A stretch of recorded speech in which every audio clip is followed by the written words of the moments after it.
नमस्कार बंधुरा चंदना कुकिंग स्टाइले सबाइके स्वागत।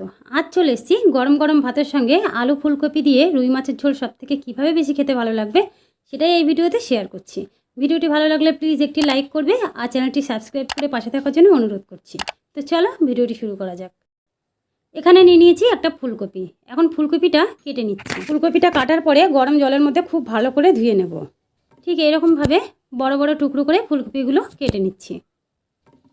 আর যেগুলো খুব বেশি বড় আছে সেগুলো মাঝখান থেকে কেটে এইভাবে দুভাগ করে নিচ্ছি। তো ফুলকপিটা ঠিক এরকম ভাবে কেটে নেওয়া হয়ে গেছে। এবার কেটে নিচ্ছি আলু। আলুটাও ঠিক এরকম মোটা মোটা লম্বা লম্বা করে কেটে নিচ্ছি। তো দেখো আলুটা ঠিক এরকম ভাবে কেটে নিয়েছি। এবার জলের মধ্যে রেখে দিচ্ছি, না হলে আলুটা কালো হয়ে যাবে। এবার এখানে নিয়ে নিয়েছি 4 পিস রুই মাছ। মাছটা খুব ভালো করে ধুয়ে নিয়েছি। এখন মাছের মধ্যে দিয়ে দিচ্ছি লবণ আর হাফ চামচ হলুদ আর দিচ্ছি সামান্য একটু সরষের তেল। এবার মাছটা খুব ভালো করে ম্যারিনেট করে তারপরে ভেজে নেব, যেমন করে আমরা সব সময়ই মাছ ভেজে থাকি।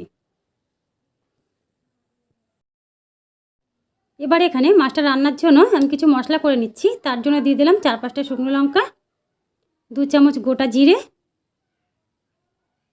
আর দিচ্ছি 1.5 ইঞ্চি মতো আদা কুচি। এবার এর মধ্যে জল দিয়ে 10 মিনিট মতো ভিজিয়ে রাখবো, তারপরে মিক্সিতে বেটে নেব।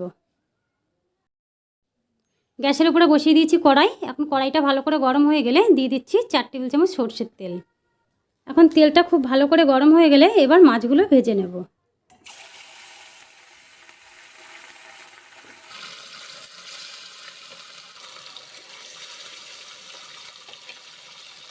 বন্ধুরা রুই মাছের ঝোল তো আমরা অনেকভাবেই খেয়েছি, তবে এই পদ্ধতিতে রুই মাছের ঝোল রান্না করলে কিন্তু খেতে খুবই সুস্বাদু হয়। এখন মাছের এক পিঠ ভাজা হয়ে গেলে উল্টে দিয়ে আর এক পিঠও ভেজে নেব।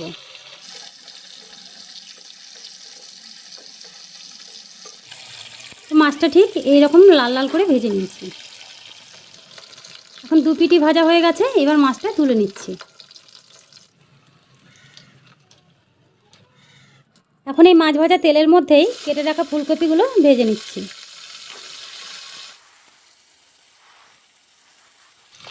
ফুলকপিটা ভাজার সময় একটু লবণ আর হলুদ দিয়ে ভেজে নিচ্ছি।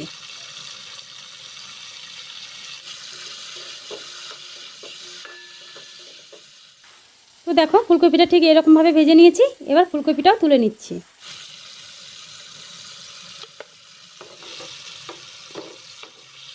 ফুলকপিটা ভেজে নেওয়ার পরে কড়াইয়ের মধ্যে আরও 2 টেবিল চামচ সরষের তেল দিয়ে দিয়েছি। এবার এই তেলের মধ্যে আলুগুলো ভেজে নিচ্ছি। এখানে আলুটা ভাজার সময় আর কোনো রকম লবণ বা হলুদ দিচ্ছি না, যেহেতু ফুলকপিটা ভেজেছি তখন সামান্য লবণ আর হলুদ দিয়ে ভেজেছি, আর সেই তেলের মধ্যেই আলুটা ভেজে নিলাম। আর দেখো আলুটাও ঠিক এরকম লাল লাল করে ভেজে তুলে নিয়েছি। এবার এই তেলের মধ্যে একটা তেজপাতাকে আমি 2 টুকরো করে দিয়ে দিলাম, আর দিয়ে দিলাম 3 টুকরো শুকনো লঙ্কা, আর দিচ্ছি হাফ চামচ মতো কালো জিরে ফোড়ন। এখন ফোড়নটা একটু ভেজে নিয়ে এর মধ্যে দিয়ে দিচ্ছি পেঁয়াজ বাটা। আমি এখানে 2টো পেঁয়াজ বেটে নিয়েছি। এখন পেঁয়াজটা দিয়ে একটু ভেজে নিচ্ছি। পেঁয়াজটা ঠিক এরকমভাবে একটু ভাজা হয়ে গেলে এখন এর মধ্যে দিয়ে দেবো যে আদা জিরে লঙ্কার পেস্টটা করে রেখেছিলাম সেটা। এখন এই মশলাটা দিয়েও গ্যাসের আঁচটা কমিয়ে দিয়ে একটু কষিয়ে নিচ্ছি।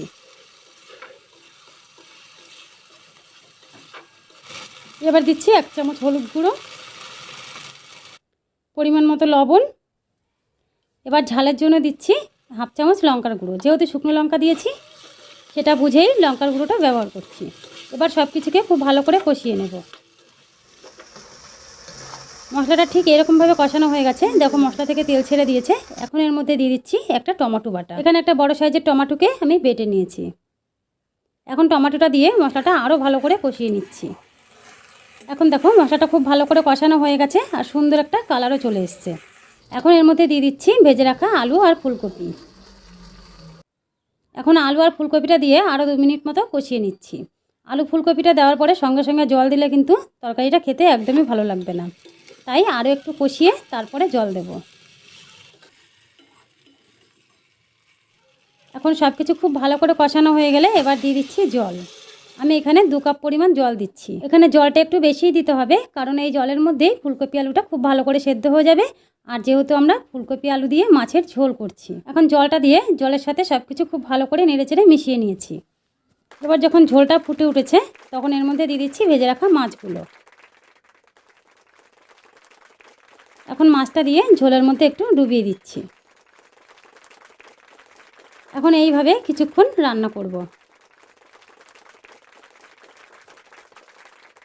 কিছু সময় রান্না করার পরে এখন কিন্তু আলু ফুলকপি সব কিছু খুব ভালো করে সেদ্ধ হয়ে গেছে। বন্ধুরা, এখন কিন্তু বাজারে নতুন ফুলকপি উঠেছে, আর সেই ফুলকপি দিয়ে রুই মাছের এরকম ঝোল রান্না করে গরম ভাতের সঙ্গে কিন্তু খেতে খুবই ভালো লাগবে। এখন ওপর থেকে দিয়ে দিচ্ছি কয়েকটা চেরা কাঁচা লঙ্কা, আর দিচ্ছি ধনেপাতা কুচি। আর এবার কিন্তু ফুলকপি আলু দিয়ে আমাদের রুই মাছের ঝোল একেবারে রেডি হয়ে গেছে। এখন গরম গরম ভাতের সঙ্গে পরিবেশন করব।